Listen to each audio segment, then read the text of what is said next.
two explosions.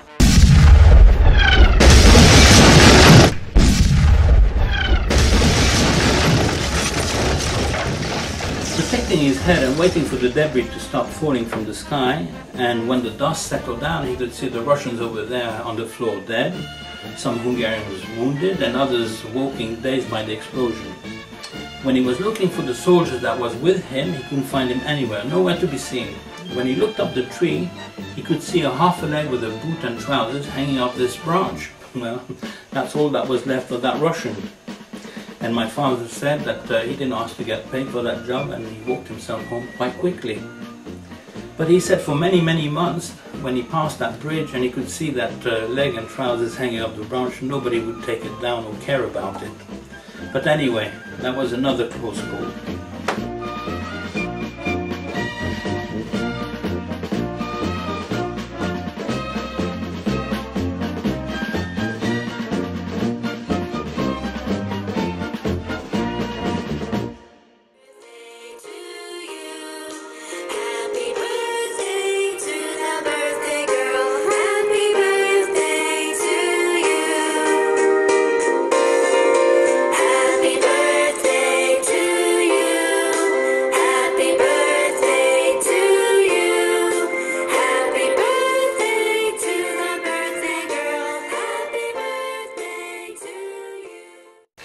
Yes, you probably guessed it, there is a new arrival to the family, their little girl, Ibi. I haven't got the exact date of her birthday, but all I know of is that she was born between 1942 and 43. My father said that the factory wages was okay for paying the bills and put some food on the table, buying second-hand clothes, but if you wanted more than that, sometimes you had to do things that in normal circumstances you wouldn't do. Like these two stories that he told me about. This man came to see my father and asked him if he was interested in buying 500 pair of nylon tights for women, brand new still in their packaging. And my father said you could not even find them in a shop at that time. And he thought he could do good business and they would go like hot cakes. But he was not the only one interested in those tights, and the police were actively looking for them. And the next morning they came knocking on his door and asked him if he would come to the police station for some questioning. In the meantime, one of the brother-in-law went to my father's house and said to his wife, "Look, Ibi, you must hide these ties because when the police is going to come back, I'm pretty sure they're going to search the house for it." Well, she didn't know where to hide it, so he suggested to her that she should hide it outside the house, outside this window against the wall, where it was secluded and could not be seen from anywhere. Or you would have to lean against the ledge to see it that it's there. Or even better, to find it, you have to know that it's there. Anyway, the police came back, and obviously they did a search. They looked under the mattress, underneath the bed, underneath the cupboard, everywhere in the drawers, and they could not find it anywhere, so they had to conclude that it wasn't there and they would have to look for it elsewhere. Well, when the police went away, he asked his wife, "Where did you hide it?" And she said, "Well, your brother-in-law told me to put it outside the window against the wall." Well, when my father went to look for it, well, he couldn't find it either because it wasn't there anymore. But he had a good idea who did it. Well, that brother-in-law had a shed, and he did some DIY and had a lot of tools in it.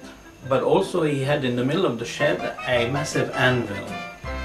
And my father knew about that, and he said if I could take that away and pay myself back for what he did, I could do some good business with the farmer. So he went to see him a few times, and each time he locked his shed he could see that there was a strong door and a massive padlock that he could not break through. So he figured out one day when it was quiet and nobody was there, he lifted the roof of the shed and it came off completely, went inside the shed, took the anvil, and it was about like 75 kilo, and pushed it out the shed, and then put the roof slowly back together, and took the anvil to his house.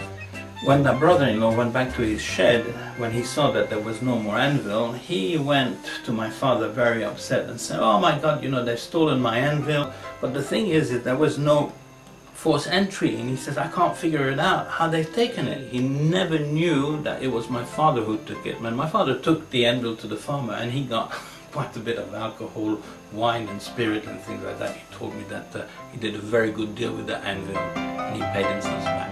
In those days a handshake was an honorable way of concluding a deal. but it all depended on whose hand you were shaking. My father was interested in buying this horse and carriage that these two men were selling. And he said if the price was right, he said I could do some good business with the horse and earn a bit of money by transporting wood, coal and things like that. So they concluded a deal, they shook hands, and my father took the horse and carriage home. And he started to work for some time. One morning there was a knock on the door, and when my father went to answer the door, he opened the door, there was 3 policemen standing there.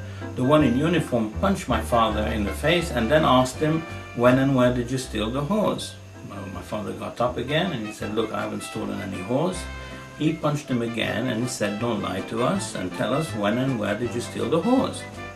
My father got up again and he said, don't ever hit me again because I haven't stolen any horse and I've bought it. So the policeman said, all right, go and get your jacket, get dressed and come to the police station and do some explanation. Well, when my father went to get dressed, hidden behind his jacket, he had a 9mm automatic pistol. He took the pistol and when he turned around, he pointed the gun at that policeman and he said to him, okay, now you come and hit me and ask me that question. And when my father lost it, you knew he meant business. Well, they seemed to freeze and wouldn't even blink, or you can hear a pin drop on the floor, it was so silent. But also they seemed to have been drained out of that blood because they stood like 3 ghosts. Well, one of the detectives that was there that knew my father, they grew up together, and he said, look, really don't do anything stupid. We agree that he shouldn't have hit you. Put your gun away calmly and let's go to the police station, you can explain yourself. So my father did put the gun away and they went to the police station and they started questioning him and he said, you know, I bought the horse, I did a deal, I shook her hand and everything, and he says, well, where's the paperwork? And my father said, I don't have any paperwork. Well, he couldn't prove that he didn't steal the horse or whatever, and the farmer came and identified the horse, and at the end my father got 3 or 4 months of prison sentence. Well, a handshake is good, but having a paperwork and signed, it's even better. We're in 1945 and it's the end of the war. Nothing's perfect, but things were improving, and my father got very busy again, and there was a newcomer to the family. The 2nd of July 1946, my brother Yuri was born. So there we are. The family is complete now.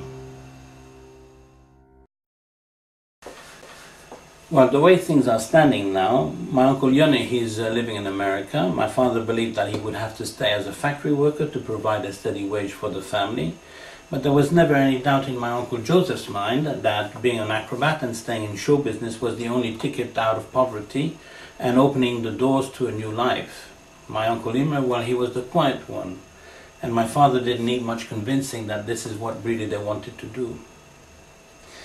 My uncle Joseph had 2 sons, Yanchi and Dodi, which Dodi was the elder. But Madame Rosa had also a son from a different relationship, and he was called Yanu, and he was never interested in being an acrobat or in show business. And my uncle Joseph even provided the facility so they could train at his house, and during winter sometimes they would have to sweep the snow away to train that day. Now that Yanchi and Dodi were in the mid-teens, they were not training the ABCs anymore, they were training to be put into the act and to be ready to work in the show. The training was intense and relentless, like my father said, and he showed me the scars he had on his shoulder. And he said due to catching people and holding people in the shoulder, sometimes it created that friction that used to burn off the skin or tear the skin off his shoulder and made his shoulder bleed, and carried on training with a stained blood t-shirt. But that didn't stop them. And there was no room for patience either, like my cousin Dodi experienced it. He was standing in my father's shoulder and he had a problem with his hip that kept sticking out, and my uncle Joseph said to him that you know, your hip is sticking out, Dodi, you can't catch crooked like that. So he put it back in and the next minute he put it back out. Well, that happened a few times, and you know, like I said, there was no room for patience, so Uncle Joseph went into the cupboard, brought the broom out and whacked my cousin Dodi on his hip, and that solved the problem straight away, instantly, and he never put his hip out again. Yes, there was no messing about. You had to do it correctly, efficiently, and straight away, and no mourning either. We're in 1948 and training is progressing, but also they're training in view to work with a manager called Gunder Edmond, who used to produce Springboard Act under his name. And he was going to produce this act that my family was working on, and he was calling it The Great Magyar Troupe, and he even put his 2 daughters in it. And I believe their first contract is to go to Holland at the circus called Mikini. I've got some pictures now to show you.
Due to the difficulty in performing the act, injuries through accidents were not uncommon. Like my father showed me, he took my hand and put it to the side of his face, and when he opened his jaw, I could feel the side of his jaw going all over the place and cracking. He said one evening somebody landed on the side of his face and knocked him out and broke his jaw. And for many, many weeks he could only drink and eat through the straw. But it wasn't only about accidents and injury. They also had some good times. Between 2 acts they used to talk and telling jokes, having a laugh. Between 2 shows, taking pictures with friends for souvenirs. And on their day off, visiting town, eating out at the restaurant, doing some shopping of course, and also having some fun and leisure, like these pictures suggest.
Yes, 1949 was very busy for them.